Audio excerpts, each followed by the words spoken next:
This is Risky Women Radio, a show that connects, celebrates and champions women in risk, regulation and compliance. We're here to share the insights on the biggest issues in our industry and hear inspiring journeys from our global members. Sign up to our newsletter at riskywomen.org. I'm Kimberly Cole, your Chief Risky Woman. Welcome to Protiviti's Risky Women podcast. My name is Kim Dickerson, and I'm the Global Head of Operations and Technology at Protiviti. I'm joined today with Star McDade, Senior Vice President, Audit Services at USAA. Star, thank you so much for joining us today. I'm really glad to have you with us. So let's jump in, because I know we have a lot to talk about. When executives think about risk and assurance professionals, they sometimes think that the role is a necessary evil. But you've been working to change that. Share with us how you've been doing that. So we've been working to change that by focusing on how do we add value and adding value in the way that our stakeholders define value. So a lot of times we come in and say, we've done our audit work, we've checked the box. Now, here's the value. We take it from the perspective of how do they see value? And I think it's value in the way that we work, but then also value in the way that we communicate our results. So using that seat at the table to ensure that we fully understand what is important for them and communicating it back out. So I'd say, for example, you can do formal routes like testing strategic risks. So what is your strategy? What risk exists that might limit you to be able to achieve that? Or advisory work where you're taking hours away from an external firm and doing it on behalf of the company. Or informal things like happy accidents. We've had a team once in a walkthrough just say, hey, why isn't this button clicked on a particular system? And ultimately found out that that button was connected to some supplemental accounts that fees should have been charged on that weren't charged on. And ultimately, it ended up providing tens of millions of dollars each year for the bottom line, because the auditor just asked a question going in to understand and see what's there as opposed to just checking the boxes for what we needed to do. So there's ways that we can get through that, but it's really focusing on what is valuable to management to help drive that.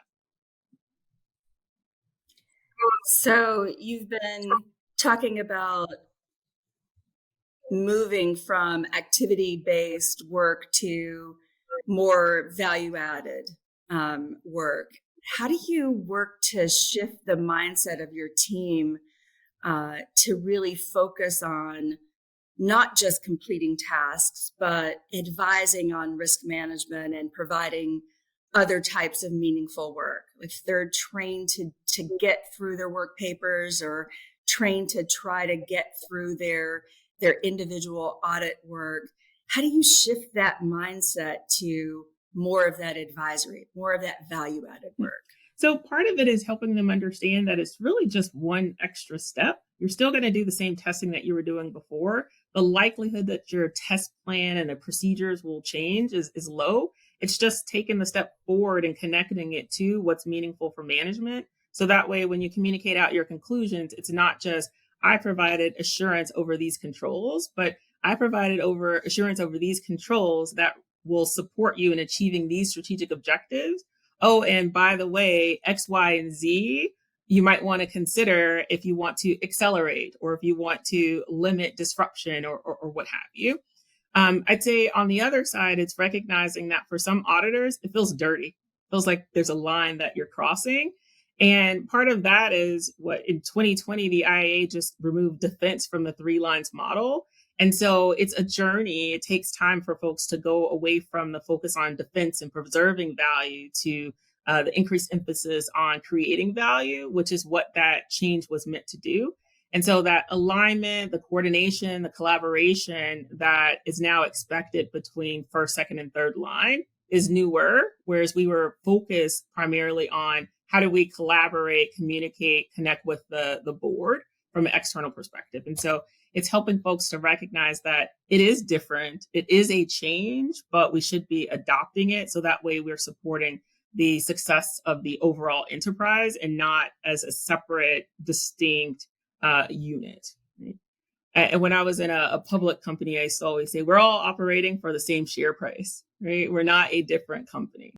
That's awesome. Do you find management receptive to that type of information, or do you find them challenging you giving that kind of advisory support? I'd say that when we first started off having the conversation saying we're going to provide you with value add, it wasn't much challenge because they didn't believe us. They didn't think we knew what was happening in their business or even across the industry. And as we started to identify things and provide them with things, they started asking for audit to be in the room more. They started calling us more. They started asking for advice more because they recognize that we show up not just as the risk and control business partner, but an executive or leader within the company that has a 360-degree view of a company. And so sometimes we understand what one business unit is doing versus the other and can connect them to learn upon and share from their own lessons learned, right? You don't have to fail at something if someone in the business unit, next to you just went through that. And so those small things help to shift them a bit. But the times that you do have an example or two where you can provide where audit has identified something or helped to mitigate something in particular that's connected to their strategic goals and objectives, those stories, just kind of championing those over, help to get management on board. But I'd say to like your earlier question, though, it's still harder to get the auditors on board than management per se, because there's no risk or management of getting additional value, right? Because they already know we have to be there. And so that's just an added bonus for them. It's just getting the auditors to take the extra step to be able to translate what we do into value for our business partners. Yeah, it's a journey for sure. So you go in, you're conducting your procedures, you're doing your walkthroughs. Sometimes I think you find yourself as a risk and assurance professional in a place where you are questioning, maybe even challenging a business strategy. And I know that can be a pretty sensitive area to broach. Risk doesn't typically implement or develop a business strategy. And so when you're talking to a first line leader, I think sometimes they can think, what, you don't know what this is like. I own this strategy. I've put this strategy together, and you're questioning it from a place that you don't understand. Do you think it's your responsibility to question strategy when you're assessing risk? And if you do, what do you think qualifies you or any risk professional to assess risk or to assess business strategy when you're assessing risk? I definitely think it's something that we should be doing. We should be doing every time, especially those areas that are the big bets for the organization, for the enterprise. And I almost feel like it's too risky not to, right? I won't name names, but there are many companies whose business strategies had gaps, had flaws that were obvious, not even Monday morning quarterback obvious, but just very clear. And they're not around anymore, or they're not the industry leader anymore, or they're not the leader in that product or service that they used to be because they were a little bit myopic or just didn't have that independent, objective voice that they could trust in the room to challenge that strategy. And so I'd say it's too risky not to do it. And from an second, third line perspective, I'd say those are the groups that probably are best positioned to do it because of their view across the organization, because of their expertise in risk identification, risk mitigation, remediation strategies. And so it's one of those where we can come to the table with, here are the risks and you not being able to achieve your objectives. Here's some recommendations that you might consider like otherwise, or at least information that you have to be able to make those decisions to get there.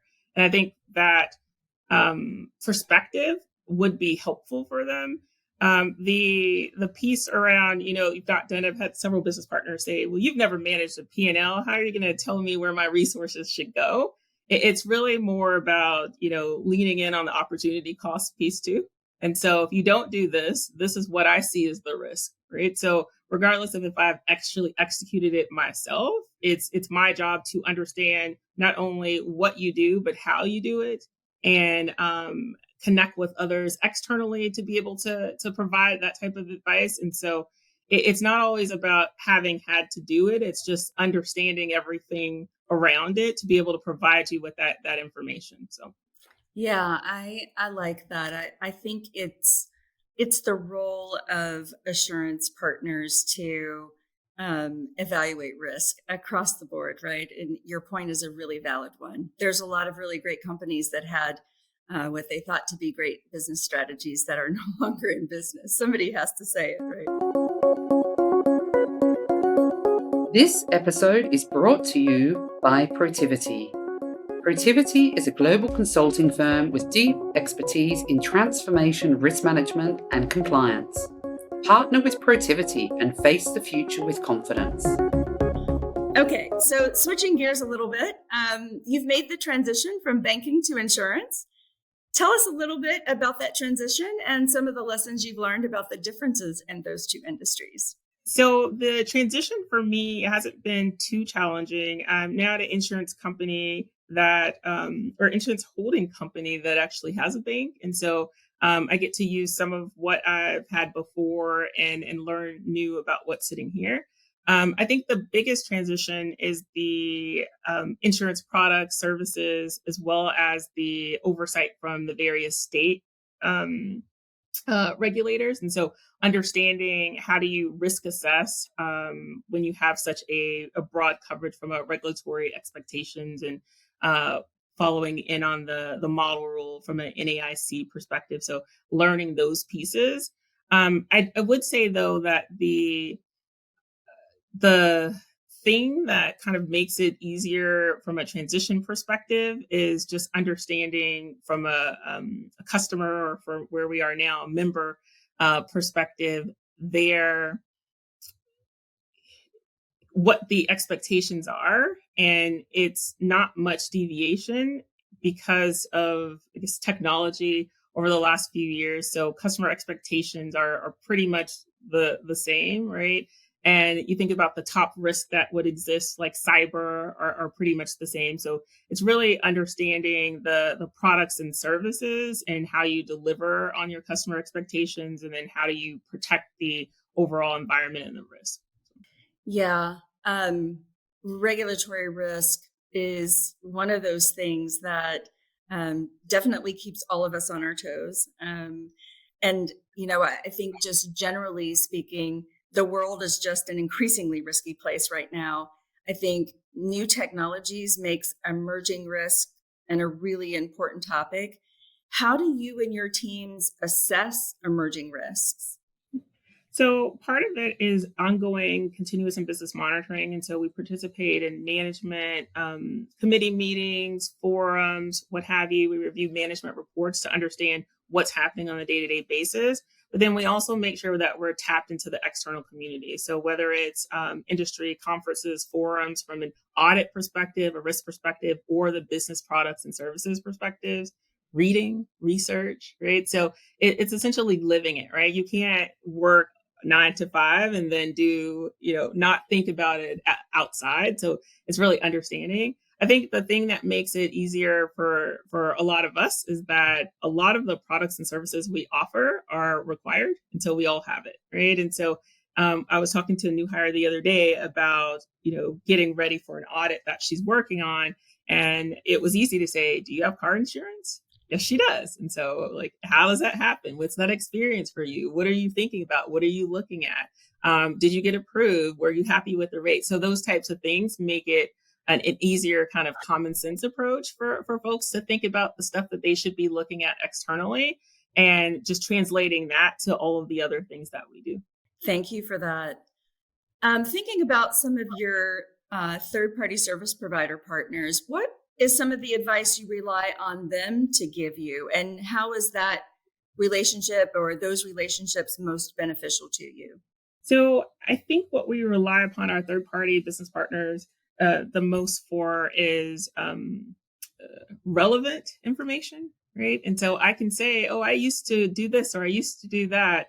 But once you're with a company, a year or two, it's stale. It's all stale. No matter how much of an expert you think you are, it's stale.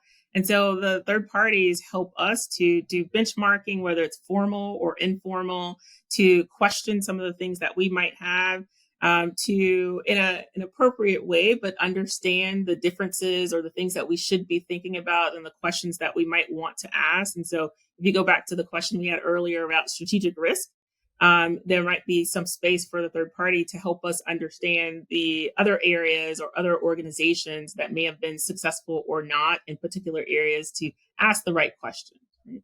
I think it also helps with supplement of staff. So if there's a new product or service that we didn't have and we might not have expertise internally, if you want it done quickly, correctly, with the perspective of some prior experience, then you can bring in subject matter experts to help kind of craft the test plan or the approach and to help the auditors build that credibility with management in those new areas. The way we work today is really different from the way we've worked pre-COVID. For those of us who work in apprenticeship models where we benefit from working in teams, we benefit from working, having our junior resources work with our more experienced people in environments where we have multiple generations of workers working together.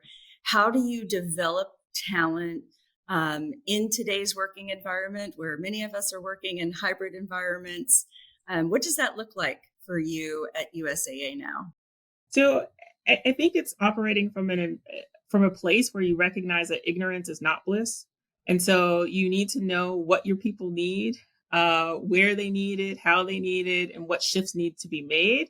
And then make sure that your folks also understand what the expectations are from a leadership perspective. So who needs to be in office and when, and what the benefits are there. I think that many organizations started from a place of we're going to be in office X days a week or Y days a week, and because we said so, right? And I think that a lot of folks kind of had to step back and say, well, let me show the value proposition why, so that way folks, whether they were here before or they were hired during COVID or after, understand the benefits from that. And sometimes it's spending a little more time and effort on those engagement activities to bring folks back to the office. At USAA, I started during COVID, but I was told about all of these amazing things that exist on the different campuses from, Chick-fil-A and other things and dry cleaning and all kinds of stuff, right? And so it's not my expectation for those things to exist, whereas it might be for other colleagues. And so it's about communicating, explaining what the value proposition is, and then also taking advantage of that, right? So if you tell folks to come back into the office, then you can't have meetings that are virtual where everyone's sitting in the office, right? So get up and walk over there. I think that here we've done a great job at helping folks understand that you statistically work less if you come into the office, right? So while you might have that commute time and that expense for commute reintroduced into your life, you will spend less time. You'll have more work-life balance if you come into the office. And then you can build those kind of, I call them motley crews. So those crews of folks that you would have never thought, why are you going to lunch with this person or this person, or how did you even build this relationship, right? You bump into folks in the office, you kind of pop in the office, and that's how we get stuff done. And as humans, to be most efficient and effective, especially in the types of roles that we have, like you said, that apprenticeship type of role, you need to hear and see and feel what's going on. And everything can't be done via email or via a scheduled meeting. If I think about the last time someone just randomly popped into my Zoom meeting that was uninvited, it's never happened, right? But physically, it happens every day, and we welcome it and we benefit from it. So it's just helping folks understand it and recognize that our new normal is different than it was before, but it still needs to work in a way that we can all be successful. Agree. So what advice would you give to a young woman starting her career in risk management today? I would say understand what it is that you're doing. So what area that you're going into, and have a perspective of your own, whether or not others agree with it, but have a perspective so that way you can shape it. And I'd say asking why is going to be your friend. So however is most comfortable for you to say it. I'm a direct person, so I'm just going to say, Kimberly, why? Others might say, help me understand or take me on a journey, whatever, however you translate it, but get comfortable in asking why, because that's when you're going to find the root cause of things. That's when you're going to get the true understanding. And that's when you're going to understand if you're talking to the right person. Right. No, that's right. I think back on my career, and I think I was probably mid-20s when I knew that there was a profession called consulting. When did you first learn about the risk and assurance profession? Or maybe you knew about this and wanted to become an auditor when you were a child. How did you get on this path? Yeah, definitely not that. I was I was in college and I was a human resource management major. Ah, And the dean had called me into the office because they were eliminating human resource management as a major. And I was just like, well, I don't know what else I'm going to do. My mom was in HR, so I'm going to be in HR. And so I had an A in accounting, and he said, you're going to major in accounting and you're going to go to a public accounting firm and they're having information sessions on campus. Go to the information session.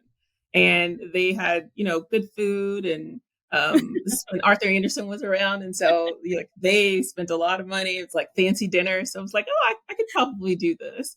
And I think going to one of the first after graduating, I went to PwC, and getting there, I think my first week or so, it was just like, oh, okay, this is the world of consulting. I often felt like I am a child that they have given responsibility to, and now all of these folks at the client have to listen to me. They have to listen to what it is that I'm saying. And so now the pressure's on me is to close that learning curve to ensure that what I'm telling them makes sense, right? And being able to use your team to learn and to develop, which was a challenge for me because I used to depend on myself and my own research, and shifting to that team environment was fun. It was worth it. But you're right, consulting is a different world for a special type of person. So I'm glad you and I both took that route, so we got to meet each other. Indeed. And then, so how did you make your way from the consulting world into industry? So I actually was going back to school to get my PhD in corporate strategy. And so I decided to take a year off, and I was just going to go work somewhere where there weren't words like high performance environment in the interviews, where I could feel like, well, in public accounting, folks used to say you could go to industry and you'd be bored by, half of the day because we're used to so much change and challenge. And so I thought I would take one of those jobs, save up some money for a year. And in doing that, I found a very lax and comfortable culture that was extremely challenging in the content and the work and the expectations of the folks. And so I ended up staying there for 12 years.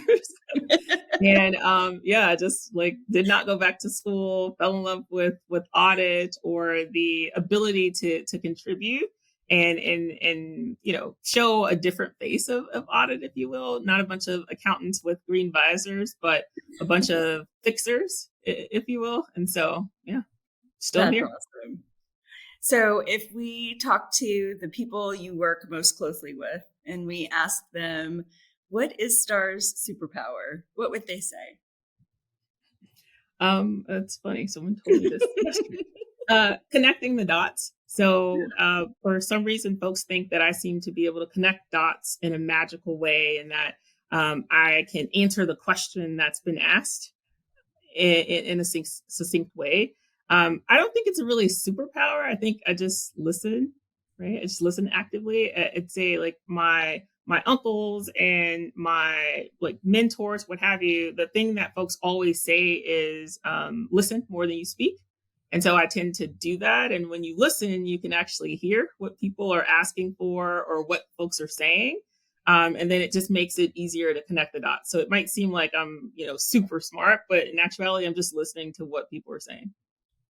Yeah, it's a underused talent for sure. There's a report in 2019 from the AICPA that said that only 2% of CPAs in the US were Black. That was actually up from prior years, unfortunately. How's that impacted your career? How has it changed how you approach your career? Has it? So I'd say I've definitely had challenges, like as a woman for sure. I doubt it's different than other women that you've had on. Things like the client assuming that the male that's with you, who might be more junior, is the leader or the decision maker just because you're a woman. But I do believe that there's some unique challenges that come at that intersectionality of being Black and being a woman.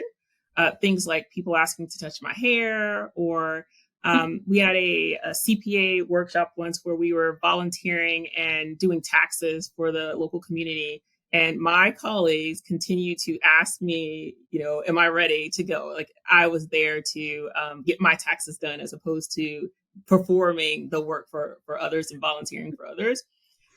So, things like that. But I'd say the biggest thing for me was having to trick my leaders over the years into gifting me with constructive feedback. So we all know that constructive feedback is what helps us grow, what helps us get to the next level, which helps us develop, right? And, sometimes there's a unconscious or maybe even conscious bias against Black women. We're loud, we're aggressive. And so why would you want to give someone like that feedback? And me, I'm 6 foot tall, dark skin, big hair. So I just add to the stereotypes, right? And so if you tell her something bad, what's going to happen? And so I spent a lot of time helping folks become comfortable or overcome those biases. I used to make up things that I knew that I was not doing wrong. So that way they would have to be like, no, you're doing that right, but you're doing this, right? So tricking folks into getting that constructive feedback and hopefully helping to shape the way that they thought about giving feedback to Black women. So that way we could continue to grow and develop just as well as others. How do you create that safe space within USAA that creates a culture of psychological safety for Black and brown people on your teams? So I think it's just being open about it, right? And focusing on the concept of belonging, right? So one of our core values is we foster belonging. For our core leadership behaviors, we foster belonging. And recognizing that people feel like they don't belong when they're new, when they're going through challenges, or when they're underrepresented. And so if you're speaking about it more broadly, where everyone can recognize there was a time where they didn't belong, and it's not just about, Black people, Hispanic people, women, or what have you, it makes it less other and more so, all of us, and making it an expectation that my leaders build that or build empathy as a leadership competency to be able to identify those things. And so if you haven't felt uncomfortable this week or this month, then you're doing it wrong, because that means someone on your team has been, because you haven't looked for those things, you haven't seen those things. So it's focusing on that to create that environment and calling it out, right? So that it's not so uncomfortable. So I'll give examples, I'll say things, just being vulnerable with the team. So that way they understand that, there's a space that we have to make, and it has to be intentional. It's just not going to happen on its own. And that if you are failing at it, it's not because you're racist or sexist or ageist, right? It's because you're not doing what you need to do as a leader and asking the questions or challenging yourself so that you create that environment. So it can't always be golf outings. It can't always be dinner at this place, right? And you won't always be happy what's there. I've sat through, events that I don't want to go through, go through, right? But if you are making it inclusive of everyone, then you have to do something that's uncomfortable for yourself. And you might find, new and interesting things. But once folks are comfortable, then they'll deliver, right? So if you're ultimately trying to win, to achieve your goals, and you need to build the best team, and the best team is a diverse team. So it's just making it clear that there's an expectation for leaders to deliver on building the best teams, which are diverse teams, but also providing them with the tools so that way they feel comfortable, and creating an environment where everyone belongs. That's awesome. There's a saying, no risk, no reward. Talk to me about the most significant personal risk you've taken so far in your career. So one of my aunts, my Aunt Marilyn always says, ask for what you want, otherwise people think you have what you need. And so even very early on in my career, I just asked for stuff. What can you tell me? No? And so at some point, they don't necessarily feel like huge risks for me, but I'm told that they are. I'd say then the biggest one is probably my transition from Houston to New York. So I was in Houston working in banking, capital markets from an audit perspective, but I wanted to do more on the investment management side. So I had a couple of mutual fund clients, but there's not a lot. It's mainly an oil and gas town.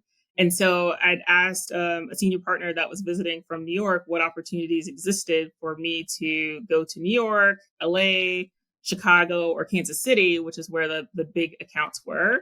And so I got an opportunity to do a rotation in New York City, working between New York and Greenwich on hedge fund, private equity, and like government investment pools, which was different from my very proper, heavily SEC overseen mutual fund space. And so it was a big risk to go cross country to work on different teams from a place where I was known as a high performer. So this is my brand and my reputation to go cross country, but it was worth it. I ended up staying there for several years before going on to American Express. So it was awesome. That's awesome. So are you up for some rapid fire questions? Sure. Okay. All right. First one. What's your go-to karaoke song? Probably Little Red Wagon by Miranda Lambert. Okay. In one word, describe what you love about what you do. Change. What is the last hobby or activity you picked up just for fun? It's tiling. What is that? Tiling. So like tiling kitchen floor. That's awesome. We're going to have to come back around to that one. Yeah. Okay. Marvel or DC Comics heroes? I'm going to say Marvel because I'm not familiar with DC. There's a lot of Marvel on Netflix. So there you go. Favorite season? I like fall and spring, wear boots and blazers. There you go. And the best advice someone has ever given you? Listen more than you speak. There you are. Star, thank you so much for being here with me today. It has been my absolute pleasure to spend time with you. And that is our Risky Women podcast for today. Thank you all for joining. Thank you for listening to this episode of Risky Women Radio. Be part of the ongoing conversation and learn more about our events and other programs at riskywomen.org.